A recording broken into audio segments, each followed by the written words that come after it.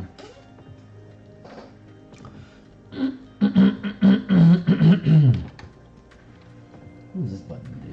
What happens if we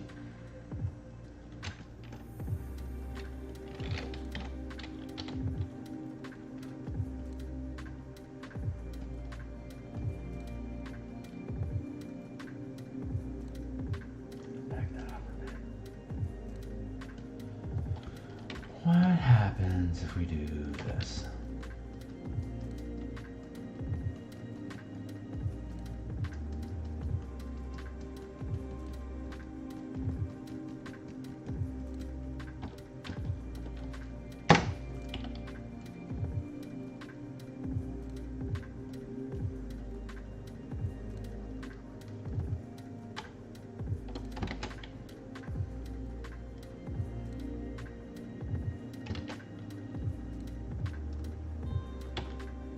Yeah, like that. Maybe. Do I like that? Maybe. Interesting, I guess.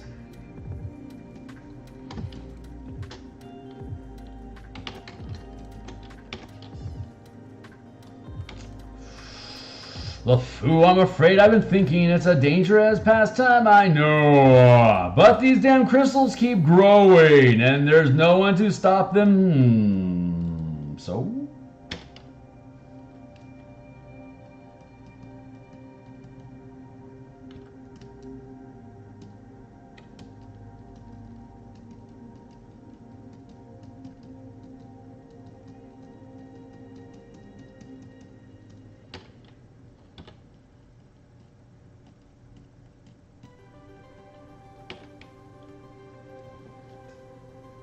Kind of like that corrosive effect. That's kind of cool.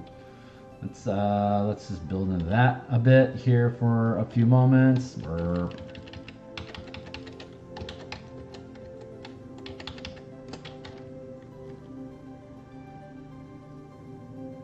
Down the wall like that, and then we can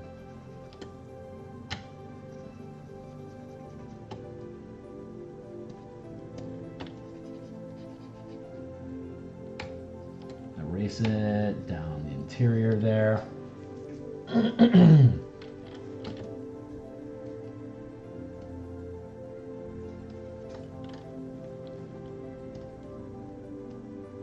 Better yes.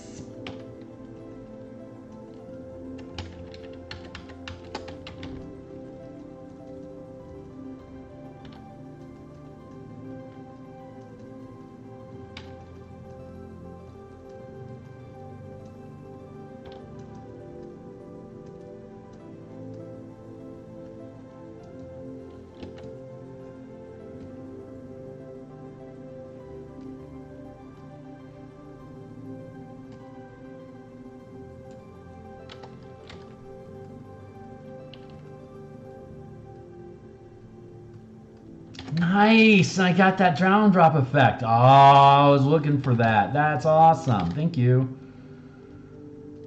That's something I was actually looking for. Nice. Now that looks a lot... feels a lot better.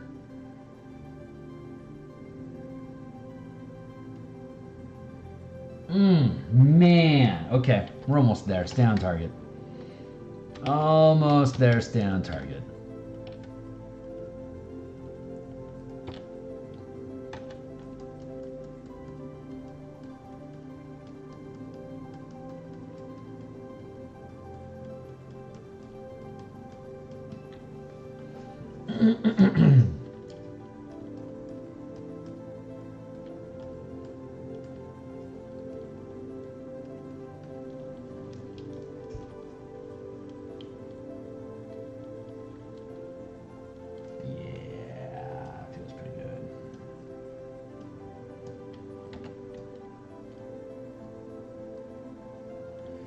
There and here.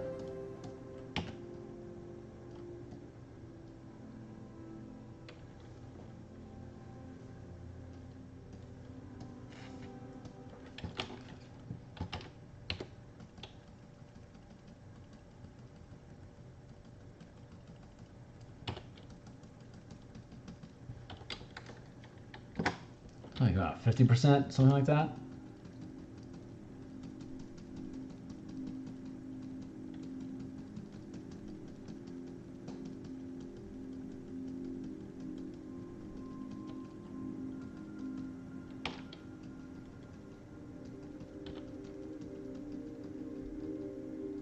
Something like that feels right.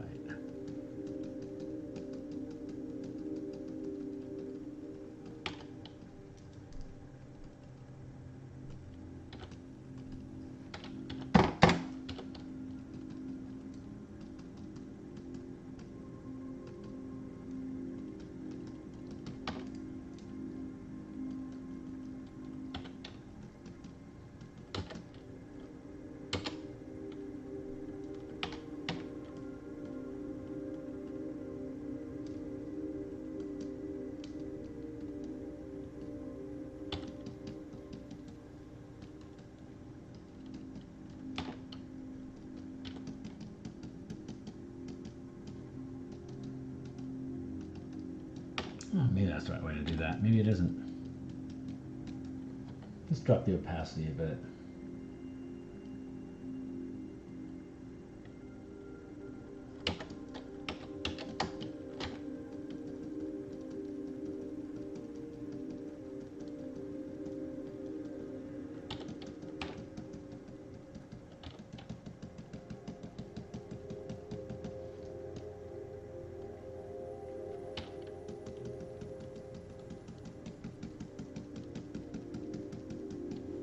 Not bad.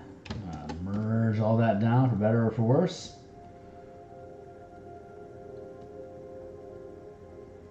Merge that too.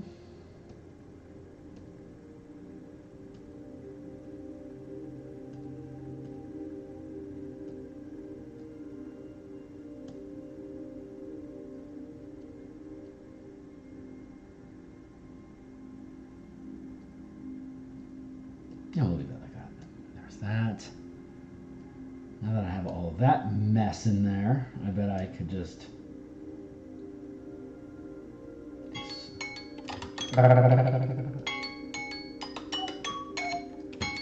Hey, all right, we got another 20 minutes on the clock. I'm going to duplicate this layer, hide, and then we're going to merge there, and let's see how that sits. So far, so good. So what, we like to say. Let's drop in some more darkness from up above.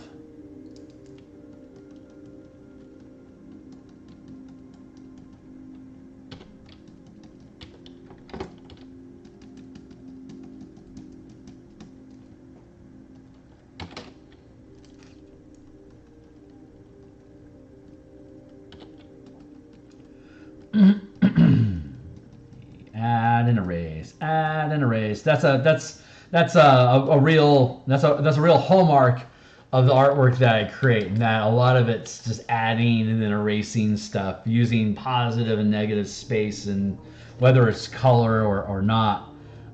That's kind of how I define forms and fill spaces by adding a lot of noise to it and then deleting negative space from it, so that it creates shapes inside of shapes. That's not necessarily my intention when I go into it, but I recognize it as a commonality of the work that I do in general. So I've kind of learned to embrace it, as it were.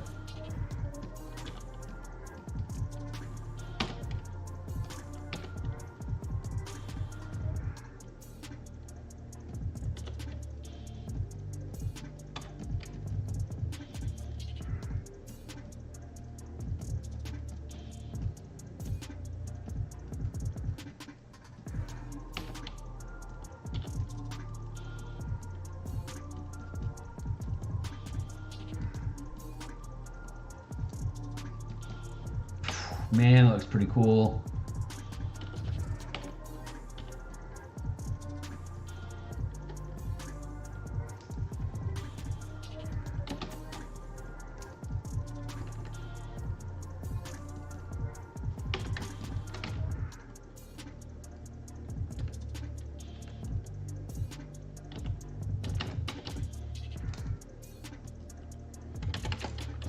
There we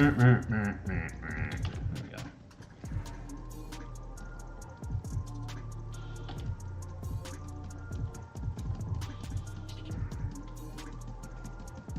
I think that does a fairly decent job.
I'm trying to chain these guys together so they look good as a group while still filling the space properly.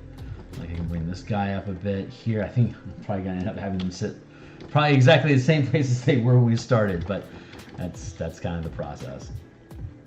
Here, probably make this guy a little smaller in all reality. Use some of that size scaling to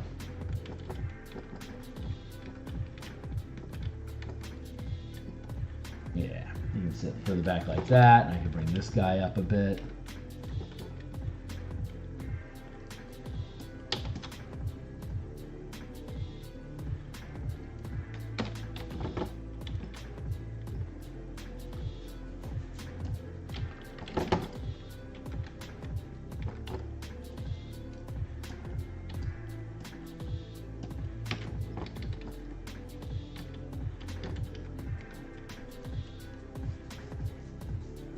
Yep, I think I can realistically, that feels pretty good. Let's pull back, take a look at the,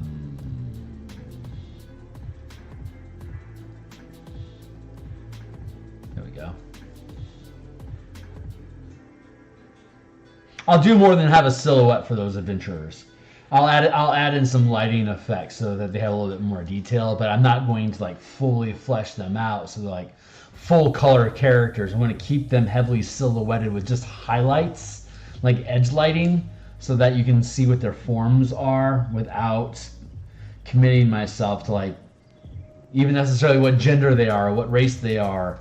Just like they're supposed to, they're designed to be like fill-ins, because they're plot, like there's 6 plot lines, like plot hooks that can get your characters into the story, to get them into this dungeon, to get them down those tunnels into that chamber to where that chrysalis is at.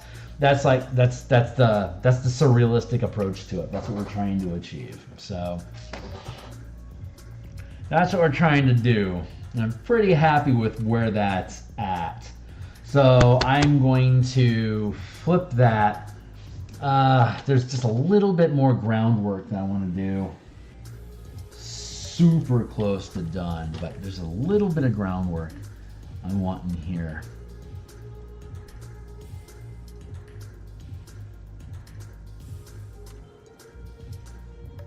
Kind of like that.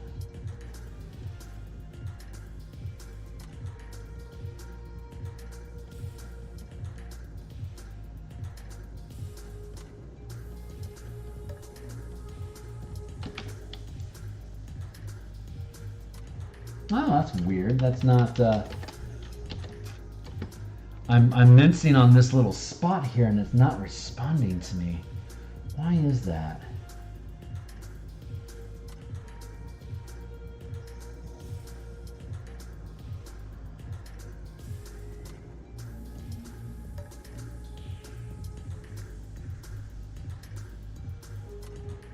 There it is.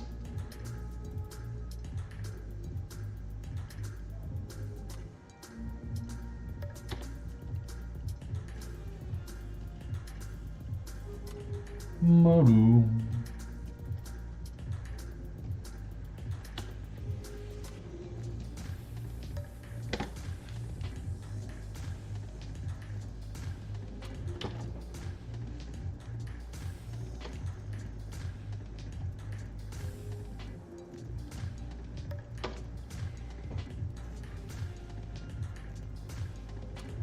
I can. Cheeky little bugger. I can get that in there. Nice.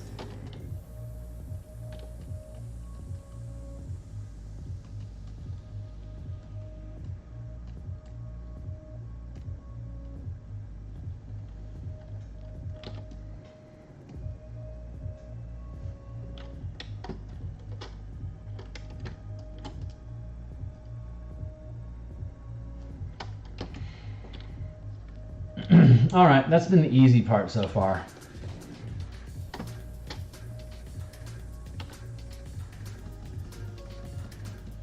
Now I got to integrate all this crap. And it may end up being a waste of time. I may end up hating how it looks, but we don't know until we get there. So right now, I'm going to, there's a lot of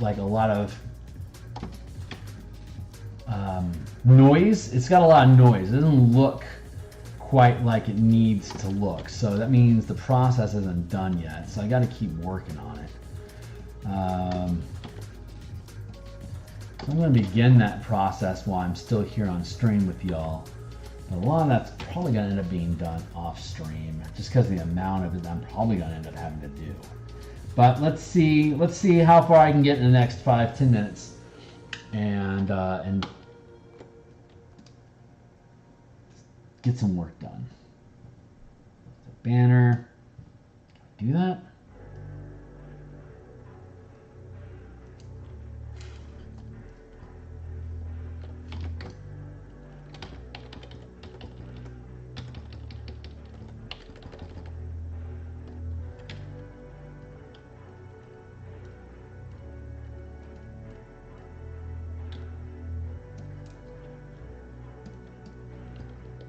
I'm going to make that 0. I'm going to come through here and I'm going to carve out underneath those. I should probably actually grab probably much brighter. Let's see if I can do something fun with that.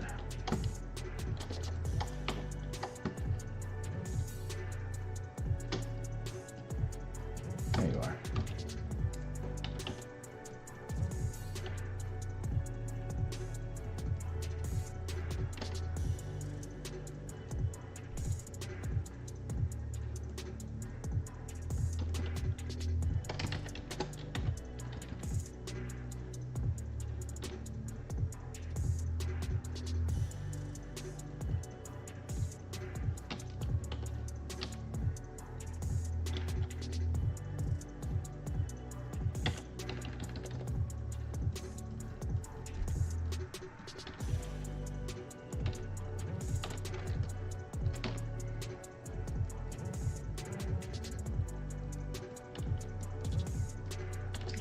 I like that white one. Let's try black instead.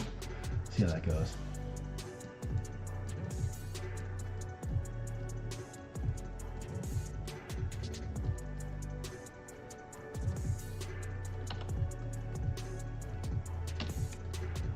Might not like this at all after all that work. I might just hate it and get rid of it and try something else.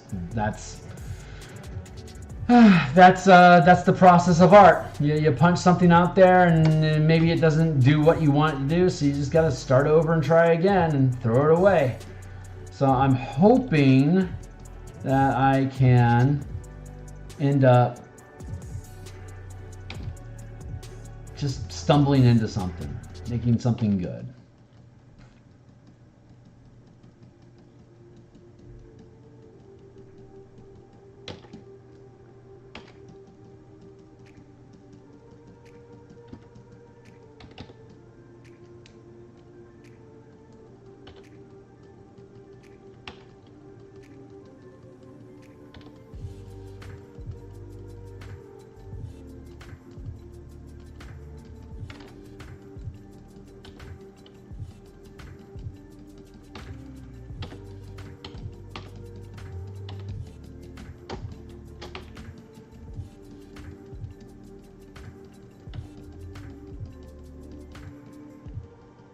I don't know if this is the right way to do this or not, honestly. Just trying to follow my heart on that.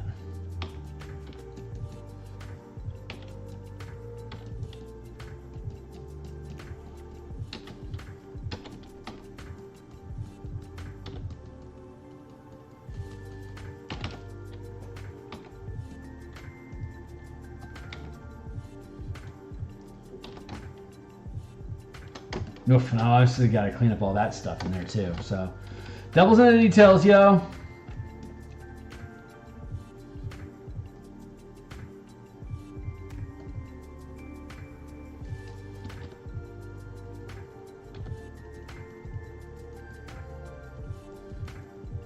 Oh, what if I were to use this as my eraser? Let's go back through here real quick and put some of these little caps on there.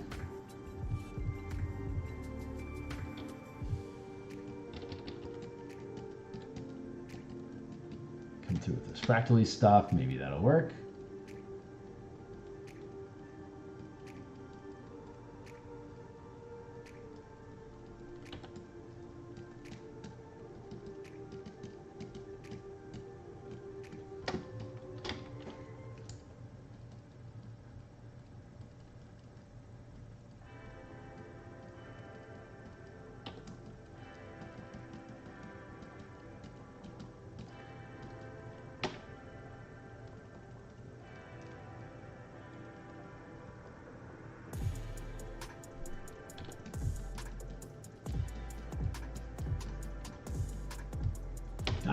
I think I'm pretty good with that.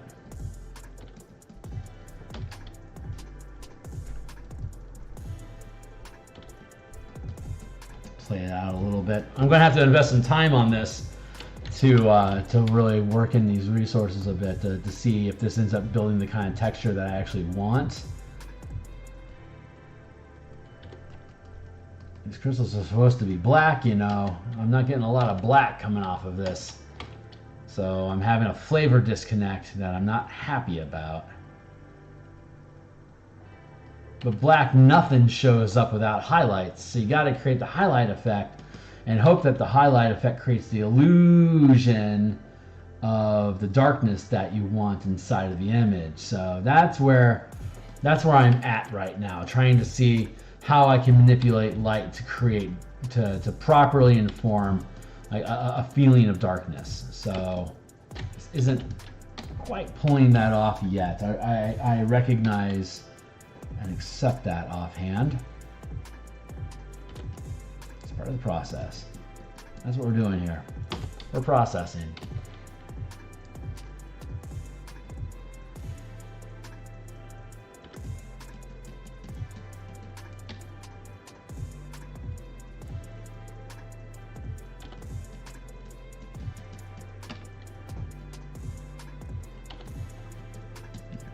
That. Yeah, I might be happy with how this stuff turns out.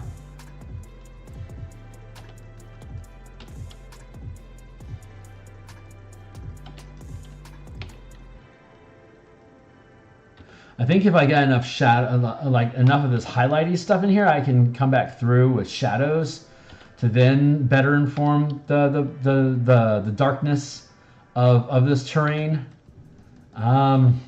I have to just invest time and effort to see if it turns out right, you know?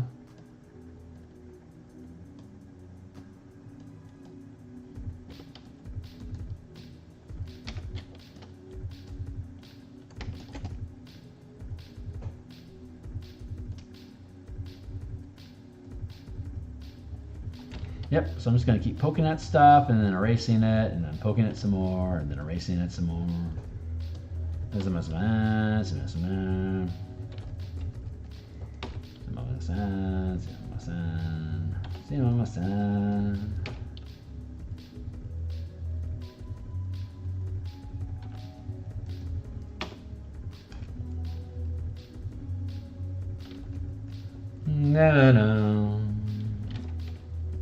No.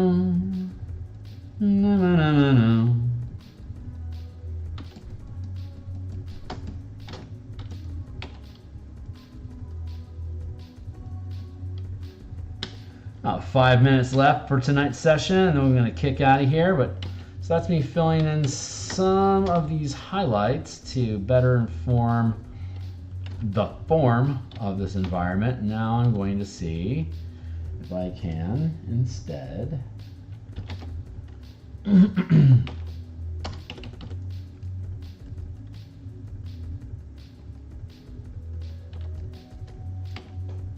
drop some blots of dark in here.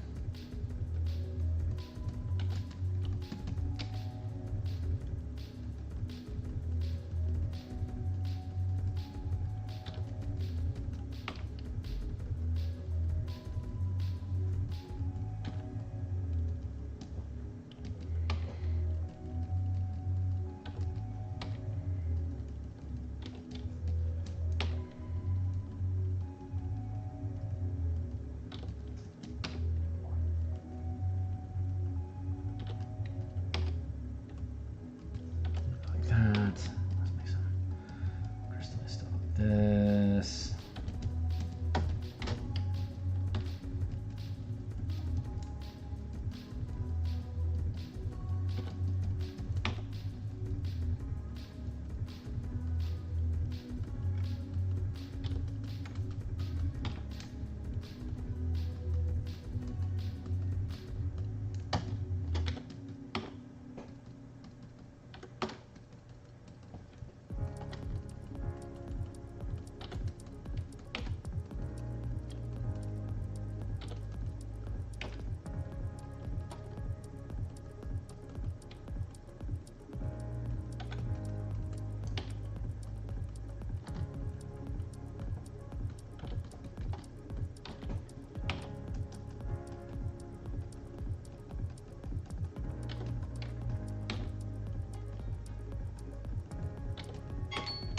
Here we go. All right, it's time for wrap up. I will be back. I think I'm going to be back tomorrow at lunchtime for a lunch stream. I'm going to be working on the 15th level descent into Avernus testing content that we're running this Thursday evening.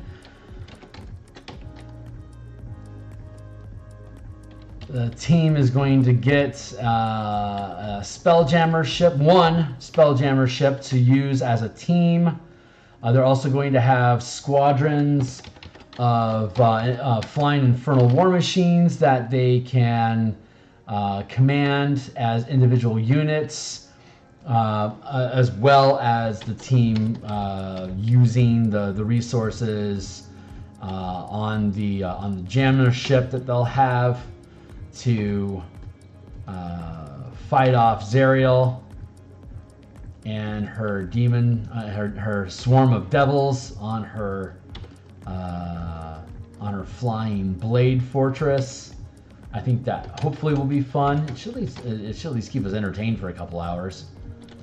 But it'll be an opportunity because it's a Spelljammer ship. The team will all be on the same Spelljammer ship. So they get to change up their action economy. They get to choose more defined roles for each other instead of having individual squadrons of infernal fighter ships that they're controlling separately. You can consolidate them onto the same battle platform, i.e., Spelljammer ship, that has surrounding ship that has like the surrounding like a Spelljammer ship's anywhere from like 100 to 250 feet long. But infernal war machines are like 10 to 15 feet long at most each. Like 20 feet long is like the largest of them. So you can have multiple little infernal fighter ships running alongside, underneath, above, around, like swarming around a Spelljammer ship, dealing its damage, like a D8 times 10 damage per round, which starts to rack up over time. So the team will be able to simultaneously control a battle platform of a Spelljammer ship that has the same mobility, carrying its fleet along with it as it engages an enemy Spelljammer ship and the surrounding cloud of chaos in the Blood War. So that's the attempt that we're going to do. We have a boss fight at 12th level, and then we'll switch gears to Spelljammer fight against Zariel's Flying Blade. And we'll just fuck around with that for a few hours and see if it's fun or not. The goal of these things, of course, is to see Do the mechanics make sense? Are they easy? And are they and is it fun? And then from there, it's just stats. It's just balancing stats at that point. So that's what we're going to do on Thursday. So it looks like tomorrow lunch, we're going to do some content production to calibrate that stuff. So it will be ready to go on Thursday. My lunchtime adventure team has encountered a beholder. They're 16th level, and they're encountering a modified divination-based beholder that has all sorts of sight beyond sight abilities that it uses Ice Stalks for instead of a standard beholder. So we're going to see it's a Groundhog Day adventure. So when they die, they wake up at the beginning of the day, and at the beginning of the day they're at right now, there's a beholder in the next room, and they have very little time to be able to get their shit set up before that beholder comes through and just destroys everything. So I can be, since it's a Groundhog Day campaign, I can be brutal in killing them, like TPK A-OK, because then they just reset at the beginning of the day and they have to figure out, well, obviously that disintegration array is going to be a big problem of ours. What can we do to keep from being targeted by that? And then they have to figure out the other 10 eyes, how to resolve those problems. It could potentially take a couple different sessions for them to be able to overcome the beholder as a boss challenge itself.